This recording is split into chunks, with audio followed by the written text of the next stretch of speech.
ಇದು ನಿನ್ನ ಮನೆ ಅಲ್ಲ, ನಾನು ನಿನ್ನ ಸ್ವಂತ ತಮ್ಮ ಅಲ್ಲ ಅಂತ. ಪ್ಲೀಸ್ ರವಿ, ಹಾಗೆಲ್ಲ ಮಾತಾಡ್ಬಿಡ್ವೋ?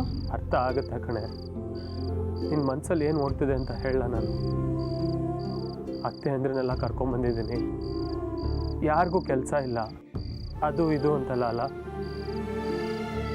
ಆದರೆ ನನಗೇನು ಅನ್ನಿಸ್ತಿದೆ ಗೊತ್ತಾ, ನಾನೊಂದು ಕೂಡು ಕುಟುಂಬದಲ್ಲಿದ್ದೀನಿ. ಅಕ್ಕ, ದೊಡ್ಡಮ್ಮ, ಚಿಕ್ಕಮ್ಮ, ಅತ್ತೆ, ಅಜ್ಜಿ ಎಲ್ಲರೂ ಒಟ್ಟಿಗೆ ಆ ದೇವ್ರು ನನಗೆ ಕೊಟ್ಟಿದ್ದಾನೆ ಅಂತ.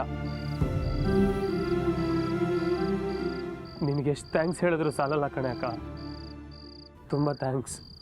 ಆಯ್ತಾ, ನಿನ್ನ ಅಭಿನಂದನೆ ಸಾಕು, ಹೋಗಿ ಮಲ್ಕೋ. ನೀವೀಗ ನನ್ನ ರೂಮಲ್ಲಿ ಹೋಗಿ ಮಲ್ಕೊಂಡಿಲ್ಲ ಅಂದರೆ ನೀನಿನ್ನೂ ನನ್ನ ಸ್ವಂತ ತಮ್ಮ ಅನ್ಕೊಂಡಿಲ್ಲ ಅಂತಾನೆ ಅರ್ಥ. ಎಷ್ಟು ಮಾಡಿಲ್ವೇ ನೀನು ನನಗೋಸ್ಕರ? ಪಾಠ ಹೇಳ್ಕೊಟ್ಟಿದ್ಯಾ, ಊಟ ಮಾಡಿಸಿದ್ಯಾ, ಕತೆ ಹೇಳಿ ಮಲಗಿಸಿದ್ಯಾ, ಕೆಲ್ಸಕ್ಕೆ ಸೇರ್ಕೊಂಡ್ಮೇಲೆ ಹೊಸ ಬಟ್ಟೆ ಕೊಡಿಸಿದ್ಯಾ, ಮೊಬೈಲ್ ಕೊಡಿಸಿದ್ಯಾ. ನಾನು ಪಾಸ್ ಆಗಲ್ಲ ಅಂತ ಗೊತ್ತಿದ್ರೂ ಕಾಲೇಜಿಗೆ ಕಳಿಸ್ತಿದ್ದೆ, ಫೀಸ್ ಕಟ್ತಿದ್ದೆ. ಮದುವೆ ಆದಮೇಲೆ ಭಾವನ ಆಫೀಸಲ್ಲೇ ಕೆಲಸನೂ ಕೊಡಿಸ್ದೆ. ಹೇಳ್ತಾ ಹೋದರೆ ಮುಗಿಯೋದೇ ಇಲ್ಲ ಕಣೆ. ಆದರೆ ನಾನು ನಿನಗೋಸ್ಕರ ಏನೂ ಮಾಡಿಲ್ಲ ಕಣೆ. ನನ್ನ ರೂಮಲ್ಲಿ ಹೋಗಿ ಮಲ್ಕೊಳ್ಳಿ ಅಂತ ಹೇಳ್ತಾ ಇದ್ದೀನಿ, ಅದಕ್ಕೂ ಆಗಲ್ಲ ಅಂತ ಹೇಳ್ತಿದ್ಯಾ. ಪ್ಲೀಸ್ ಕಣೆ ಅಕ್ಕ.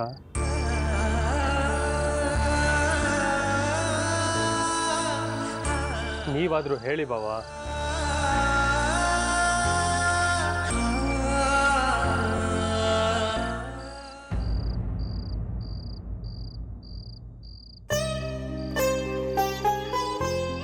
ಸರಿ, ಹಾಗಾದ್ರೆ ನೀನು ನಮ್ಮ ಜೊತೆನೆ ಮಲಗಬೇಕು. ಪಟ್ಟದ ಮೇಲೆ ಮಲ್ಕೋಬೇಕಷ್ಟೇ, ನೆಲದ ಮೇಲೆ ಜಾಗ ಇಲ್ಲ. ಅಡ್ಜಸ್ಟ್ ಮಾಡ್ಕೋಬೋದಾ? ಏನು ಬೇಡ, ನೀವಿಬ್ರು ಆರಾಮಾಗಿ ಮಲ್ಕೊಳ್ಳಿ, ನಾನು ಇಲ್ಲೇ ಆಚೆ ಆರಾಮಾಗಿ ಮಲ್ಕೋತೀನಿ. ನಿನಗೆ ಥಂಡಿ ಆಗಲ್ವಾ? ಸ್ಟೀಲ್ ಬಾಡಿಯಾ, ಅಕ್ಕ ಬಾವ ಬೆಚ್ಚಗಿದ್ರೆ ಸಾಕು.